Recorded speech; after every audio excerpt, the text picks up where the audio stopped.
पारिवारिक इतिहास। लोगों में सामान्यतः यह धारणा प्रचलित है कि शिशु का जीवन उसके जन्म के साथ आरंभ होता है।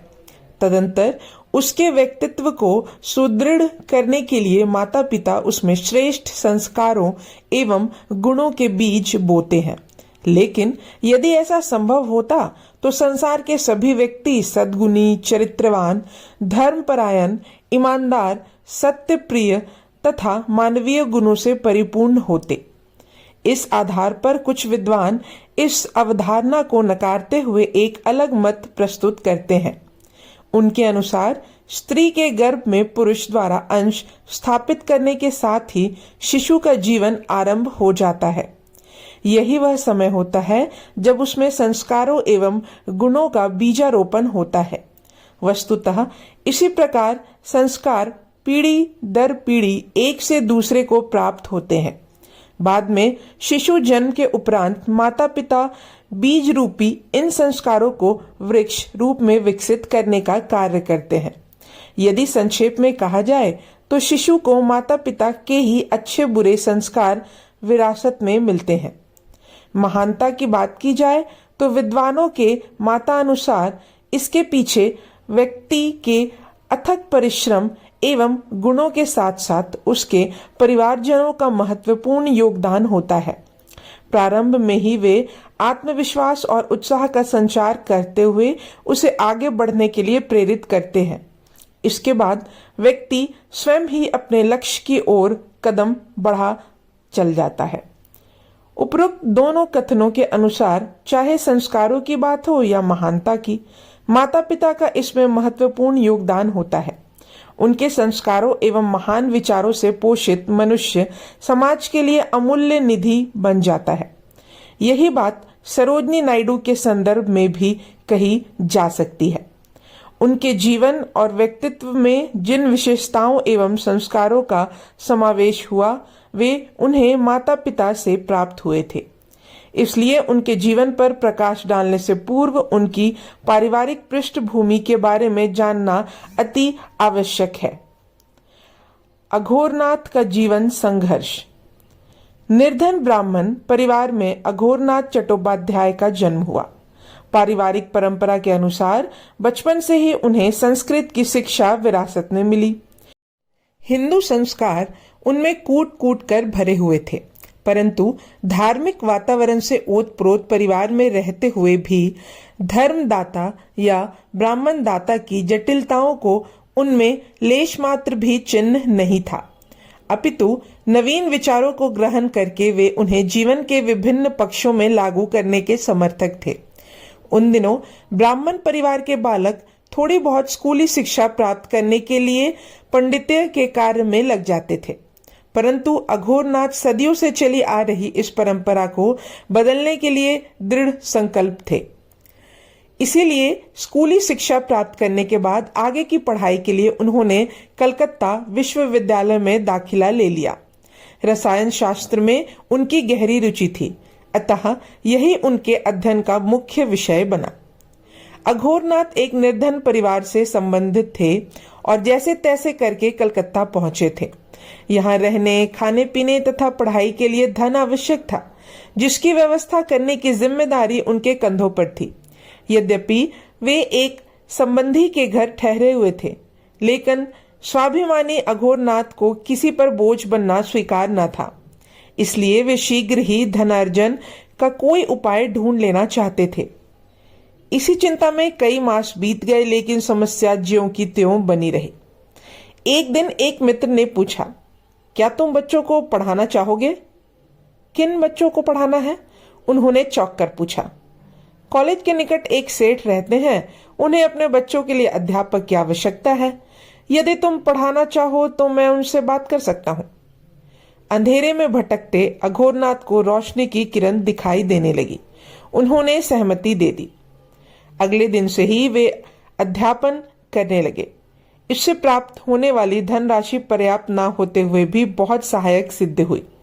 उनकी रहने एवं खाने पीने की समस्या का समाधान हो गया था। आत्मनिर्भर होते हुए भी उन्होंने एक छोटा सा कमरा किराए पर ले लिया और अपनी पुस्तकें एवं बिस्तर लेकर वहां आ गए। उनके मन और आत्मा से जैसे बहुत बड़ा बोझ उतर गया था। अब वे एकाग्रचित होकर पढ़ाई पर ध्यान देने लगे।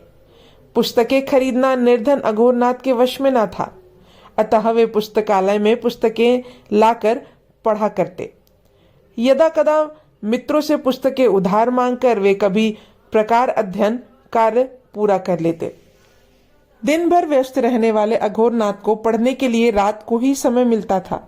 चूंकि घर में बिजली नहीं थी, ऐसे में घर के सामने की सड़क पर लगा बिजली का खंभा उनके अध्ययन का प्रमुख स्थान था।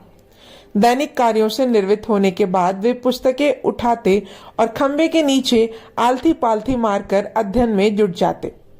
आते जाते लोग उनके अध्ययनशीलता को देखकर मन ही मन उनके उज्ज्वल भविष्य की कामना करते थे।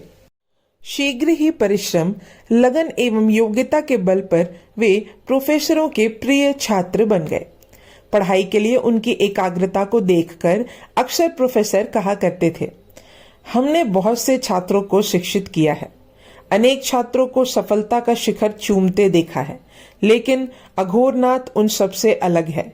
निश्चय ही निम्नतम बिंदु से उठा यह युवक सफलता के सर्वोच्च शिखर तक पहुंचेगा। विश्वविद्यालय में शिक्षा अर्जित करने के साथ साथ अघोरनाथ ने अनेक विदेशी भाषाओं का भी गहन अध्ययन किया। उन्होंने ग्रीक, जर्मनी, हिब्रू, फ्रेंच तथा रूसी भाषाएं सीखी। इन पर कड़ी पकड़ इतनी सशक्त थी कि आगे चलकर वे महान भाषाविद बने। वरदा सुंदरी का जीवन वृत्त। बंगाल से निकलती ब्रह्मपुत्र नदी वहां के जीवन एवं समृद्धि का मुख्य आधार है। इसे भारत की परम पुण्यमयी तथा पवित्र नदियों में से एक कहा जाता है। इसके तट पर बने असंख्य मंदिरों में गूंजती घंटे, घड़ियालों की आवाज, आरती के स्वर और स्नान करते भक्तजनों की भक्ति धारा नदी की जलधारा में समाहित होकर दिव्य स्वरूप का सृजन करते हैं। जिस स्थान पर ब्रह्मपुत्र और सागर का मिलन होता है, पुराणों में वह स्थान पापों का नाश करके पुण्यों में वृद्धि करने वाला कहा गया है। इस पुण्यमय संगम पर प्रतिदिन असंख्य लोग सूर्य के दर्शन, जल अर्पण एवं स्नान करते हैं। इसी संगम पर नाव में बैठी 9 वर्षीय एक कन्या विभिन्न हाव भाव दिखाते हुए खेलने में व्यस्त थी। उसका रंग रूप धूप में खिले फूल की तरह चमक रहा था। बालों की लंबी लटें उलझकर बार बार चेहरे को घेर रही थी। पानी की लहरों की तरह उछलती थिरकती उसकी इस निर्मल चंचलता को नाव में बैठा 14 वर्षीय एक बालक बड़ी उत्सुकता से देख रहा था। कभी उसके होंठों पर मुस्कुराहट दिखने लगती तो कभी याकायाक हंसी आ जाती। तभी कन्या की दृष्टि बालक पर पड़ी। उसे हंसते देखकर लज्जावश वह एक ओर बैठ गई। उस कन्या का नाम वरदा सुंदरी था, जबकि उसे निहारने वाला बालक अघोरनाथ था। दोनों अपने अपने परिवार के साथ वहां भ्रमण करने आए हुए थे। चूंकि दोनों परिवार एक दूसरे को जानते थे, अतः वे भी एक दूसरे से थोड़े बहुत परिचित थे। अघोरनाथ मन ही मन वरदा सुंदरी को पसंद करते थे। उनकी पसंद कब उनका प्यार बन गई, इसका उन्हें कभी आभास तक नहीं हुआ। आगे चलकर उन्होंने इस प्रेम को विवाह का रूप दे दिया। पति की तरह वरदा सुंदरी भी सर्वगुण संपन्न थी। वे सहनशील, धर्मपरायण, मधुर भाषिणी, संतोषी, पति सेवा को धर्म मानने वाली, दयालु तथा कोमल स्वभाव की महिला थी। उनमें एक ऐसा गुण भी था जो तत्कालीन महिलाओं में मिलना अत्यंत दुर्लभ था। वह गुण था भारतीय संस्कृति का अनुसरण करते हुए नवीन सामाजिक विचारों को स्वीकारना। ऐसा नहीं है कि उन्होंने नवीन विचारों को केवल स्वीकारने तक ही सीमित रखा, बल्कि समय आने पर अपने जीवन में भी अपनाया। वरदा सुंदरी जहां तक एक कुशल गृहिणी थी, वहीं वे एक भावुक कवित्री भी थी। समय पाते ही उनके मनोभाव लेखनी के माध्यम से कागज पर उतरने लगते। उन्होंने बंगला भाषा में अनेक गीतों एवं कविताओं की रचना की। वे एक कुशल संगीतकार भी थी।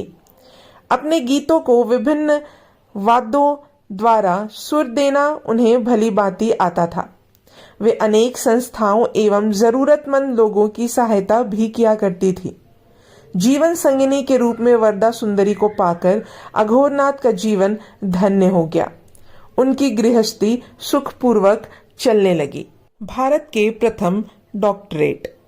कलकत्ता विश्वविद्यालय में अध्ययन करते हुए अघोरनाथ ने रसायन शास्त्र की परीक्षा प्रथम श्रेणी में उत्तीर्ण की। उनके शोध कार्यों से प्रभावित होकर कॉलेज ने उन्हें छात्रवृत्ति दी। तदंतर आगे की पढ़ाई के लिए वे इंग्लैंड चले गए। वहां उन्होंने एडिनबरा यूनिवर्सिटी में दाखिला ले लिया और भौतिकी का अध्ययन करने लगे। वर्ष 1877 भारतीय इतिहास के गौरवशाली वर्षों में से एक है। यह वह वर्ष था जब अघोरनाथ चट्टोपाध्याय ने भौतिकी का अध्ययन पूर्ण कर एडिनबरा यूनिवर्सिटी से डॉक्टरेट की डिग्री प्राप्त की। यह उपाधि प्राप्त करने के लिए वे पहले भारतीय थे। इसके साथ ही उनका नाम इतिहास के सुनहरे पन्नों में सदा के लिए अंकित हो गया। डॉक्टरेट के अतिरिक्त उन्होंने प्रतिष्ठित बैरिस्टर तथा होप पुरस्कार भी प्राप्त किया। पढ़ाई पूरी होने के बाद अघोरनाथ जर्मनी चले गए। वहां जर्मन वैज्ञानिकों ने उनके शोध कार्यों के महत्व को स्वीकारते हुए उनकी भरपूर सराहना की। तदंतर वे भारत लौट गए। इस बीच वरदा सुंदरी प्रसिद्ध ब्रह्म समाजी केशव चंद्र सेन के आश्रम में रहते हुए सामाजिक व्यवस्था तथा उसमें व्याप्त दोषों का गहन अध्ययन कर रही थी। इसमें उनमें समाज संबंध परिवर्तनकारी विचारों का उदय हुआ।